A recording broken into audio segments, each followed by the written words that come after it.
Mothers and fathers, husbands and wives, sisters and brothers, friends for life. We won't live in the past. We're making it last.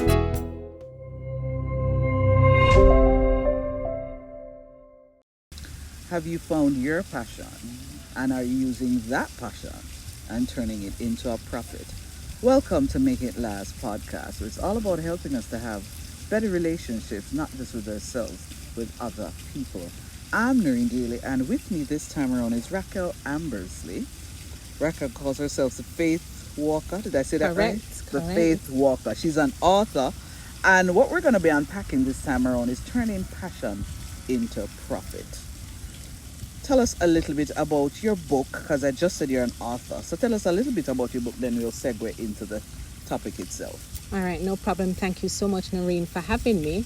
So the book is Changing Seasons, Transitioning from Fear to Faith. And this book came about out of my own experience as I was making transition out of my full-time job as an educator into, at that time, I didn't know what it was. And when I made the transition, what I call a leap of faith, I stepped out in faith and I started a business, a family business. Things weren't going well. And while going through the process, felt like I was doing everything that the Lord had called me to do. And then shortly after came COVID and I was down. I felt as if, did I make a wrong choice? And so the Lord was encouraging me. And through this book, he has allowed me to understand that if you're somebody who is stuck or dealing with feelings of uncertainty about your next move, that, you know, there is still something out there that God has called you to and you can pursue it. And it's also for somebody who is going through their own transition and fear is telling them that they're not qualified for what God has called them to. And finally, if just somebody who want to grow in faith but just feel stagnant at the moment. So this book is something that encouraged me through the transition, even though I'm still going through the transition, that I can pursue what God has called me to by faith. And even when there are challenges, that God is with me and I can definitely do what he has called me to. Okay. All right. So have you found your passion? Have I found my passion? That's an interesting question because teaching is also a passion.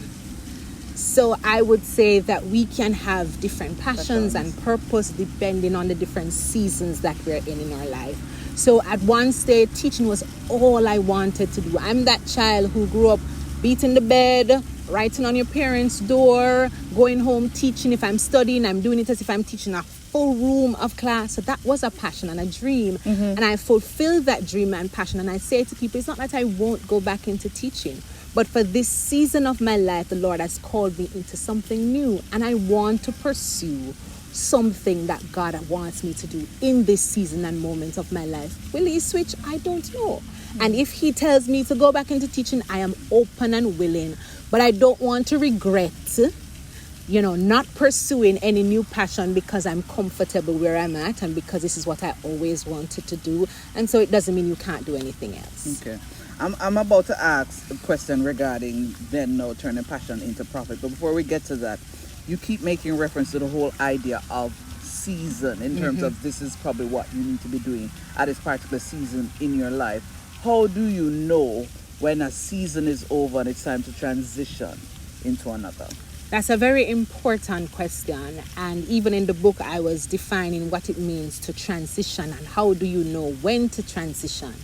And sometimes when you're at a stage where you recognize that you're becoming frustrated at this level, you start feeling the desire that there is something more that you are supposed to do, and where you are no longer serves you. You're not growing, you're not achieving anything great because maybe you have kept where you are and it's now something you need to go into a new environment, a new experience in order to start growing. So I would say if you recognize that you're frustrated with where you are and you realize that where you are no longer serve you, it might be time to transition because that season has come to an end. Okay.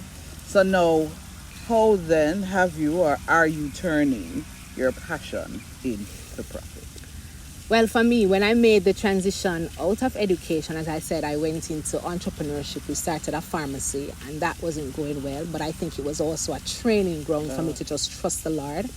I have started pursuing real estate, which is something that I thought I was not good at, but then just being in it, I recognized I found my footing. 2, I'm into speaking, writing, coaching, and those things have just helped me to grow. And so, if I didn't step out, I would just still be a teacher, loving it, but maybe not fulfilling what God is calling me to in this new season. I loving you. Mothers and fathers, husbands and wives, sisters and brothers, friends for life.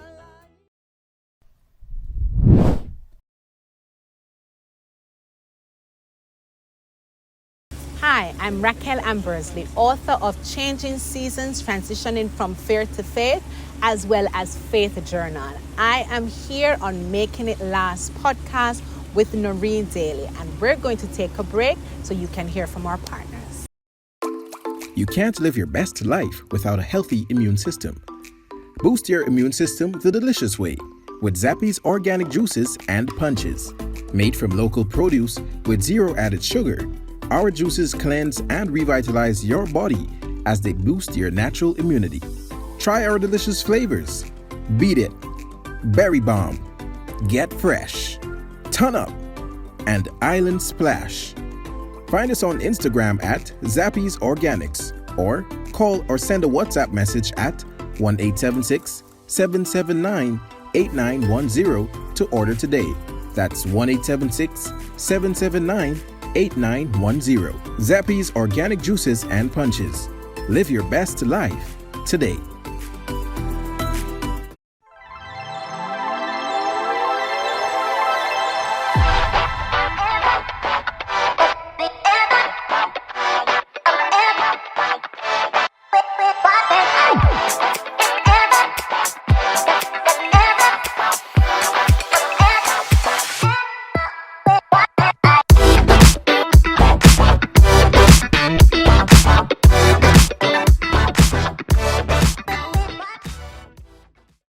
Bring me down, can't none bring me down. The love is too high. Bring me down, can't none bring me down. I said, clap along if you feel like a room without a roof. Clap along if you feel like happiness is the truth. Clap along if you know what happiness is.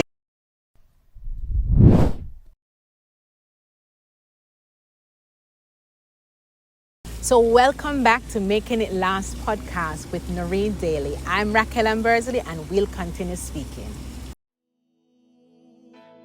I loving you. Mothers and fathers, husbands and wives, sisters and brothers, friends for life. I'm sitting watching this and I'm saying, Racquel, this is commendable, but there's so many other things, there are lots of moving parts that even though I sense that I probably need to transition, there are just a lot of moving parts that I'd have to then, sort out, so to speak. What is your advice? And that's very important, because one of the things I want people to also understand is that when you're in your full-time job, it doesn't mean that this is not something that God has called you to. So if it is that you're in your job and you feel as if it's time to transition, you might have to now start doing some assessment. Is it that I'm not fulfilling my purpose where I'm at, and so the Lord is saying to me, you need to shift something? Or is it that the Lord is saying it's time to make a full turn? If the Lord is saying, if you believe that the Lord is saying, yes, it's time to transition, you have to now start planning, start praying, and start assessing. Based on where I am at, what is that next move that I need to do? So I'm not telling nobody, if you feel as if your season has come to an end tomorrow, write a letter of resignation and give it to your boss and say, I'm gone. There must be some planning in it. When I felt the pull, I remember when I did even coaching, when I went in the room and Crystal, my coach, asked me the question, why it is that you're doing coaching? I said to her, I'm not doing coaching so much because I feel as if this is what I'm necessarily called to. What I'm trying to do is to prepare myself for the next season, because I feel as if this season is coming to an end, but I just don't want to say it's coming to an end, so I'm leaving. So I did coaching, I did speaker training. I remember going to Alisa Little, they did the freelance training if you want to go on Fiverr and Upwork. I did all of those training with the intention that I might need to learn some new skills for where I'm going, because I was not clear as yet as to what it is that the Lord was calling me into, but I knew that my season was coming to an end. So you have to also assess, from the day I start feeling this way, what's the time frame that I have until I make that transition. It could be 1 year, it could be 6 months, it could be 5 years. It doesn't mean that it's tomorrow. So in that time when you feel it, it's now time to start planning and assessing and start putting system in place that will allow your transition or your exit plan to be as smooth as possible. What is your reaction then to somebody saying, oh, so this is about the money, and if you're really passionate about something, why should you be so overly concerned about the money bit? All right, none of us are. The reason you're in the job is because you need money. We all need money. Money is important. So if I'm going to pursue my passion, I would also like to be rewarded for my passion. And can you imagine, I'm doing my passion and also benefiting monetarily? That's a blessing.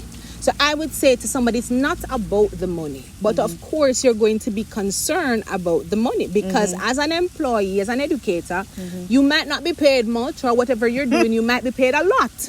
And so if you're going to shift your life, you are now going to have financial needs. And if you cannot meet your financial need, that passion, you will not be passionately pursuing it at all, because you definitely need money. Okay. What is your, for want of a better word, relationship with money? Because there's some people who believe that money is literally something that is just there, just, to transact, or it can then become something that's quote unquote evil. But how do you see money? I'm learning. Okay. Because again, coming out of a full-time job where you just take what you got and you didn't have to ask anybody. The contract says you come to work for me from this time to this time, I'll pay you this amount of money. Perfect. I just have to budget around it. Now when you have to work out how much are you going to get paid to meet your needs, then you have to start thinking about money. So I'm definitely working on my money mindset, but I'm concluding that money is not evil. Money answereth all things, and the Bible says the love of money is the root of all things. I'm sure, based on the process I've gone through, that money is not my source. God is. My trust is in God. He is my provider. He is my way maker. He might provide for me in different ways and means. He doesn't necessarily have to give me physical, tangible money, but I know that money is important. So I would say to somebody, listen, if we're going to impact lives and if we're going to make a difference in this world, you need money. Because that is why in government and the people who have the influence and have the say, because they have money. So if I have the right mindset and if God has given me a mandate and I can ensure that I'm financially sustainable and can influence certain arena because I have money, I'm influencing it for good. Yes. Because the one who have the money is the one who have to talk. So I, as a kingdom person, as a faith walker, as a believer, need to have talk in some areas where I'm seeing that, listen, God is not doing well here. Okay. As we're wrapping up, you've said a lot, but what is the one main idea you'd want to leave with my viewers and my listeners? I would say to someone who is listening, if you believe that your season has come to an end and God has called you into something new and you have decided to make that decision, there's nothing in life that is certain. So take that step of faith, and when you take the step of faith, you will have challenges, you will have fear, you will have doubt, but it doesn't mean you have not made the right decision. Put system in place and pursue what God has called you to, and take that passion and make it into profit. Thank you so much for sharing. Thank you for having me. This was Making It Last podcast, where it's all about helping us to have better relationships, not just with ourselves, with other people. I'm Noreen Daly. Until next time. Mothers and fathers, husbands and wives, sisters and brothers, friends for life. We won't live in the past. We're making